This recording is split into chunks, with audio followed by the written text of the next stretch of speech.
আসসালামু আলাইকুম রহমতুল্লাহি অবরকাতুহু। সম্মানিত দর্শক, বাংলাদেশের ১ নম্বর কিংস পার্টি ডক্টর মোহাম্মদ ইউনূসের আশীর্বাদ পুষ্ট সোনার ছেলেদের গঠন করা যে রাজনৈতিক দল, সেই রাজনৈতিক দলের যারা নেতৃবৃন্দ, সম্ভবত যিনি প্রধান জনাব নাহিদ ইসলাম, তিনি অতি সম্প্রতি চমৎকার একটি কথা বলেছেন। কথাটা হলো এই: আমরা বুড়োদের মতো মিথ্যা কথা বলি না রাজনীতিতে। এখানে সঙ্গত কারণেই বিএনপিকে ইন্ডিকেট করা হয়েছে এবং বিএনপি যে সকল বয়স্ক নেতৃবৃন্দ যে রয়েছেন তাদেরকে ইন্ডিকেট করে যে কথা বলেছেন, তাতে স্পষ্টত বোঝা যায় যে বিএনপির শীর্ষ যারা নেতৃত্ব রয়েছেন, যাদের বয়স ৬০-এর উপরে, তারা সবাই বুড়ো মানুষ। তারা অহরহ মিথ্যা কথা বলে। আর মিথ্যা হলো সকল পাপের মা। যারা মিথ্যা কথা বলতে পারে, তারা পারে না এমন কোনো কুকর্ম নেই। তাদের কাছে জেনা, ব্যভিচার, চুরি, ডাকাতি, রাহাজানি, খুন, হত্যা, ধর্ষণ এগুলো সব নস্যি। মিথ্যাবাদী এত খারাপ। ফলে কাউকে মিথ্যুক বলা মানে কাউকে মিথ্যুক বলা, এর সাথে বরং কাউকে তলোয়ার দিয়ে, একটা কোপ দিয়ে তার যদি শির দ্বিখণ্ডিত করে ফেলা হয়, এর চাইতেও মূলত যারা বিবেকবান মানুষ, সম্মানিত মানুষ, তাদেরকে যদি কেউ মিথ্যুক বলে গালি দেয়, মিথ্যাবাদী বলে গালি দেয়, ওটা তাদের জন্য আরও বেশি অপমান। এর কারণ হলো, আবার বলছি, মিথ্যা সকল ধর্মের নিন্দিত এবং এই পৃথিবীতে যত পাপ রয়েছে সকল পাপের মা বলা হয় মিথ্যাকে। আপনি খুন করছেন, ধর্ষণ করছেন, নারী হত্যা করছেন, শিশু হত্যা করছেন, জীবন্ত কবর দিচ্ছেন, চুরি, ডাকাতি, রাহাজানি, ব্যাংক, বিমা সব লুট করে ফেলছেন, সবগুলো যদি একটি বস্তার মধ্যে ভরা হয়, তারপর সেই বস্তাটি কোনো সিন্দুকের মধ্যে ঢুকানো হয়, আর সেই সিন্দুকটির যদি নামকরণ করতে বলা হয়, তাহলে সেটির নাম হবে কি? মিথ্যা। তো সেই অর্থে তরুণ যারা নেতৃবৃন্দ, তারা বিএনপির শীর্ষ নেতৃবৃন্দদেরকে ইন্ডিকেট করে, বা বাংলাদেশে যারা বয়স্ক লোক রয়েছেন তাদেরকে ইন্ডিকেট করে বলেছেন যে বুড়ারা রাজনীতি করতে গিয়ে অহরহ মিথ্যা কথা বলে। তো এটা যে একেবারে খাস মিথ্যা কথা তা নয়। আমাদের দেশের অনেক রাজনীতিবিদ রয়েছেন যারা মিথ্যাকে নিজেদের জাতীয় ভাষা বানিয়ে ফেলেছেন এবং তাদের যে কর্মকাণ্ড, সেই কর্মকাণ্ড নিয়ে ঠিক প্রশংসা করার মতো লোক সিনিয়রদের মধ্যে যে কয়জন আছেন, তার চেয়ে নিন্দা করার মানুষের সংখ্যা বেশি। আমাদের দেশে যারা রাজনীতিবিদ রয়েছেন, সেই গত স্বাধীনতার পর থেকে আজ অবধি এদের মধ্যে পেশা রয়েছে, নিজস্ব আয় রয়েছে, জমিদারি রয়েছে, জায়গা জমি রয়েছে এবং নিজেদের অর্থ বা উপার্জিত অর্থ তারা ব্যয় করে রাজনীতি করেন, জনকল্যাণ করেন, এদের সংখ্যা খুব অল্প।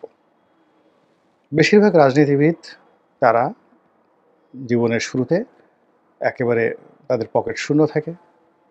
তারপরে রাজনীতিতে যখন তারা হোমরা চোমরা হয়ে ওঠেন, তখন তারা ক্যাশ নেন, কারেন্ট নেন, অর্থাৎ ঘড়ি দাও, টাকা দাও, গাড়ি দাও, বাড়ি দাও, তো নারী দাও, মানে তাদের যা কিছু প্রয়োজন সবই তারা এই অবৈধ উপায়ে সংগ্রহ করে এবং এগুলো সংগ্রহ করতে করতে করতে করতে একটা সময় তারা বটবৃক্ষে পরিণত হয়ে যায়। কেউ কেউ গ্রুপ অফ কোম্পানিজের মালিক হয়ে যায়, কেউ ৮-১০টা ব্যাংকের মালিক হয়ে যায়, কেউ শত শত নয় হাজার হাজার বিঘা জমির মালিক হয়ে যায়। তারপর রাজনীতির গডফাদার সেজে জাতিকে সবক দেয়। লেখাপড়া না থাকলেও তারা দেশের সবচেয়ে শিক্ষিত, জ্ঞান বুদ্ধি না থাকা সত্ত্বেও তারা সবচেয়ে বড় পণ্ডিত, দার্শনিকতা সম্পর্কে তাদের ন্যূনতম জ্ঞান থাকা না সত্ত্বেও তারা সক্রেটিস বা প্লেটোর মতো দেশ জাতিকে প্রতিনিয়ত তারা নসিহত করেন। তো এই যে রাজনীতিবিদদের যে একটা অংশ এর মন্দ কাজ করেন, তা তো আমরা অস্বীকার করতে পারছি না এবং এরা অনেকটা ক্যান্সারের মতো আমাদের এই মাথার উপর চেপে আছে। এই যে যে সরকারটি ক্ষমতা হারালো, আপনি দেখেন সেই সরকারের মূল অভিযোগ কী ছিল? চুরিচামারি। এ তো মানে আপনি যদি বলেন সুশাসন, তারপরে বিচার ব্যবস্থা, মানে অনেক ক্ষেত্রে উন্নয়ন, অনেক ক্ষেত্রে আপনি তাদেরকে যাকে বলা হয় নম্বর দিতে পারবেন। কিন্তু সেই সরকারের সবচেয়ে প্রধান অপরাধ সেটা হলো সরকারের কর্তা ব্যক্তিরা উঠতে বসতে মিথ্যা কথা বলতেন, চোখে মুখে মিথ্যা কথা।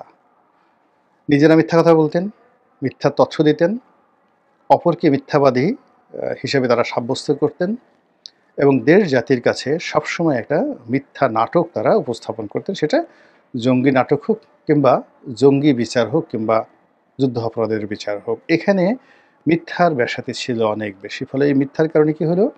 তাদের যত ভালো কাজগুলো ছিল সব ভালো কাজের মধ্যে বিষ লেগে গিয়েছিল এবং সেই বিষে বিষাক্ত হয়ে তারা ক্ষমতা হারিয়েছিল। একইভাবে অতীতে যারা ক্ষমতা হারিয়েছে, অতীতে যাদের পতন হয়েছে, অতীতে যাদের মৃত্যু হয়েছে, তাদের রাজনীতির ১ম সমস্যা ছিল তারা মিথ্যুক, তারা মিথ্যাবাদী। দ্বিতীয়ত হলো তারা দুর্নীতিবাজ, দুর্নীতি করেছে। আর তৃতীয়ত হলো যে তারা চরিত্রহীন।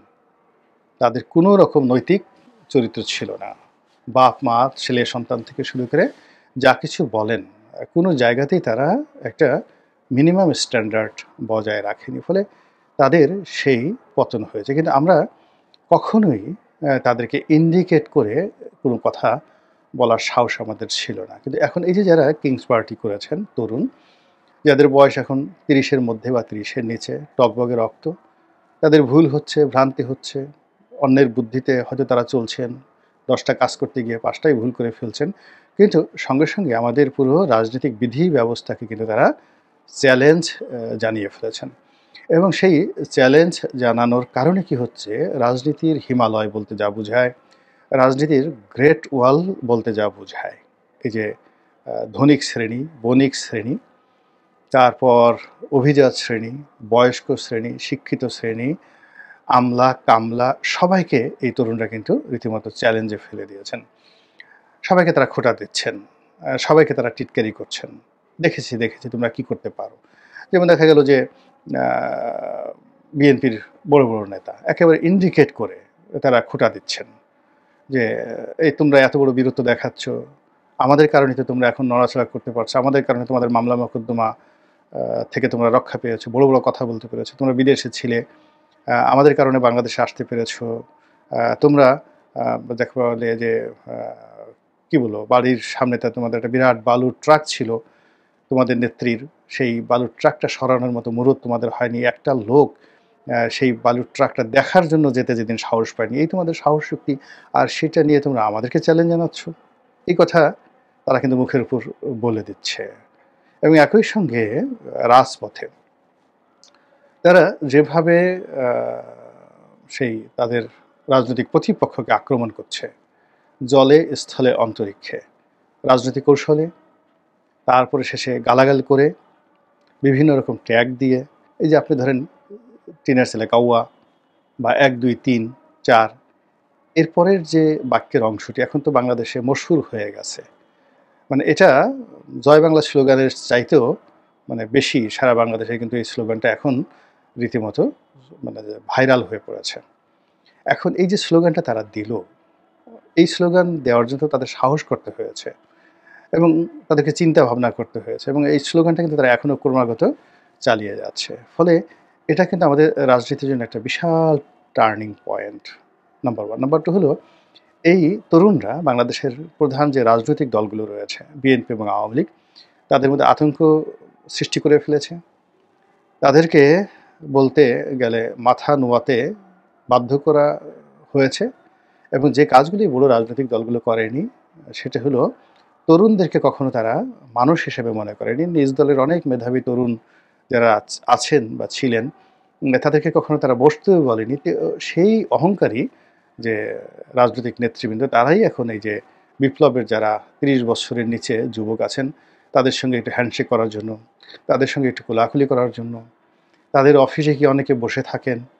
অনেক বড়, বড় নেতা সেই ছাত্র নেতাদেরকে একটু রিকোয়েস্ট করে বা ছাত্র নেতাদের মাধ্যমে ২-৪টি সুপারিশ জোগাড় করে নিজের যে কাঙ্ক্ষিত যে সুযোগ সুবিধা, সেই সুযোগ সুবিধা রাষ্ট্র থেকে, বিভিন্ন প্রতিষ্ঠান থেকে, বিভিন্ন জায়গা থেকে তারা সেগুলো সংগ্রহ করার কিন্তু চেষ্টা করছেন। আমি একজন যুবকের সাথে কথা বলছিলাম, বিপ্লবী যুবকের সঙ্গে কথা বলছিলাম। কথা বলার পর তিনি যেটা বললেন যে, অমুক দলের অমুক বড় নেতা, সে তো আমাদের অফিসে গিয়ে বসে থাকে, রীতিমতো বসে থাকে। এখন আমি নিজে খুব অবাক হয়ে গেলাম যে আমি যাকে নেতা হিসেবে মনে করি, তো সে এই যুবকদের সাথে গিয়ে বসে থাকে, এটা কী ধরনের যাকে অবস্থা? তাহলে বোঝার চেষ্টা করুন যে তরুণরা পুরো রাজনৈতিক যে মাঠ, সেই মাঠটির নিয়ন্ত্রণ নিয়ে নিয়েছে এবং এখানে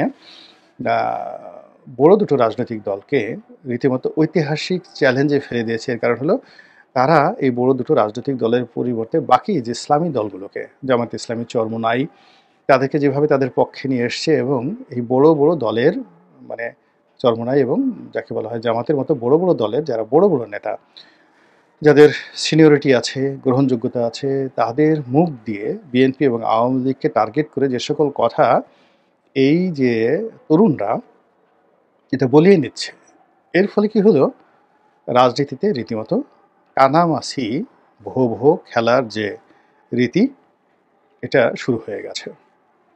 অর্থাৎ বিএনপি বা আওয়ামী লীগ অনেকটা এখন অন্ধের মতো, তাদের চোখ বেঁধে দেওয়া হয়েছে, তারা বুঝতে পারছে না যে তারা কোথায় আছে, তাদেরকে খোঁচানো হচ্ছে, কিন্তু তারা ধরতে পারছে না কে তাদেরকে খোঁচাচ্ছে, তারা বুঝতে পারছে না। একেবারে ঠিক গ্রামের যে কানামাছি খেলার মতো পুরো রাজনীতির ময়দানটি এখন বিএনপি এবং আওয়ামী লীগের মতো এরকম কানামাছি ভোহের মতো অবস্থা হয়ে গেছে। তা এই দুটো দলের শীর্ষ নেতাদের সবারই চোখ বেঁধে দেওয়া হয়েছে এবং বিভিন্ন অ্যাঙ্গেল থেকে তাদেরকে আঘাত করা হচ্ছে এবং বিভিন্ন অ্যাঙ্গেল থেকে তাদেরকে সুড়সুড়িয়ে দেওয়া হচ্ছে, উত্তেজিত করা হচ্ছে এবং তাদেরকে যাকে বলা হয় আসো, মারো, খেলো, হ্যাঁ, এই জিনিসগুলোতে প্রলুব্ধ করা হচ্ছে। কিন্তু তারা এর বিপরীতে দাঁড়াতে পারছে না, কাউকে ধরতে পারছে না। ফলে এই যে খেলাটা, রাজনীতির খেলাটা, কানামাছির এই খেলাটা শেষ পর্যন্ত তাদের যে পরাজয় হবে কিনা, তারা দেখতে পারবে কিনা বা তারা ধরতে পারবে কিনা, তারা বিজয়ী হতে পারবে কিনা, এটা এখনো পর্যন্ত আনসার্টেন। এটা গেল এক। ২ নম্বর হলো গ্রামে যে গোল্লা ছুট খেলা দেখেন, আমরা ছোটোকালে খেলেছি। একটা নির্দিষ্ট গোল্লা করে বা সার্কেল করে তার মধ্যে একে অপরের হাত ধরে শক্তভাবে দাঁড়িয়ে থাকে এবং সেটা ঘুরতে থাকে, ঘুরতে থেকে সেই সার্কেলের বাইরে তাদের যে সকল প্রতিদ্বন্দ্বী রয়েছে তাদেরকে ফাঁকি দিয়ে একেবারে নির্দিষ্ট জায়গাতে যখন দৌড়ে তারা চলে যেতে পারে তখন সেইভাবে বিজয়ী হয়।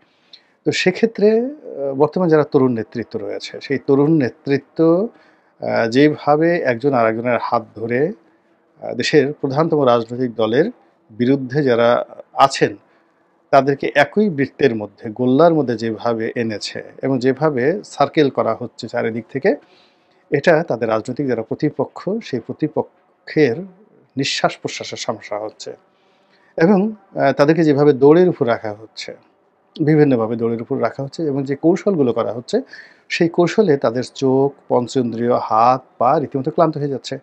তারা একবার যমুনাতে দৃষ্টি নিক্ষেপ করাচ্ছে, আসো যমুনাতে আসো। আবার বলে যে না, লন্ডনে যাও, লন্ডনে গিয়ে হোটেলে গিয়ে দেখা করো। তারপরে বলছে যে যমুনার প্রতি ভরসা রাখো। তারপর আবার বলছে লন্ডন বৈঠকের প্রতি ভরসা রাখো। তারপর আবার বলা হচ্ছে যে ঠিক আছে, ঐকমত্যের কমিশন হচ্ছে, আসো। তারপরে বলা হচ্ছে যে বিভিন্ন সংস্কার কমিশন হচ্ছে, আসো। তো এই যে সিনিয়র যারা নেতৃবৃন্দ রয়েছেন তারা সেখানে যাচ্ছেন কোট পরে, টাই পরে, জুতা পলিশ করে, হাসি মুখে যাচ্ছেন এবং প্রথম দিকে তাদের খুব ধারণা ছিল যে না, আমরা এবার দেখাই দেব যে আমরা যে রাজনীতি করতে পারি, আমরা যে জানি, যাদের সাথে বৈঠক করছি, সব কিছু করছি, তাদেরকে আমাদের জ্ঞানের দৌরত্ব, আমাদের প্রজ্ঞা, মেধা এগুলো সব দেখিয়ে এমন নাস্তানাবুদ করবো, এমন শিক্ষা দেবো যে জিন্দেগিতে আর মুখ তুলে কথা বলতে পারবে না। এভাবে কয়েক মাস চলে গেল। চলে যাওয়ার পরে বৈঠক একের পর এক হয়ে যাচ্ছে। যারা বৈঠক আয়োজন করছেন, যারা পিছন থেকে খোঁচা দিচ্ছেন, উত্তেজিত করছেন, মানে এতদিন পরে যারা বয়স্ক সিনিয়র নেতৃবৃন্দ রয়েছেন বিভিন্ন দলে, তারা বুঝতে পেরেছেন যে আমরা যে কাজগুলো করছি এটা কানামাছি, রাজনীতির কানামাছি, বহু খেলার মতোই চোখে আমরা মানে কাপড় বেঁধে আমরা এতদিন যা কিছু করেছি এই বইয়ের মতো এই কাজগুলো করেছি। তো কাজেই এই যে কানামাছি ভোবো বা গোল্লাছুটের যে খেলা হচ্ছে, এই খেলা বেশ জমে উঠেছে। এখন এই খেলা কীভাবে শেষ হয় সেটি দেখার বিষয়ে আল্লাহ আমাদের সবাইকে হেদায়েত দান করুন এবং হেফাজত করুন। আসসালামু আলাইকুম ওয়া রাহমাতুল্লাহি ওয়া বারাকাতুহু।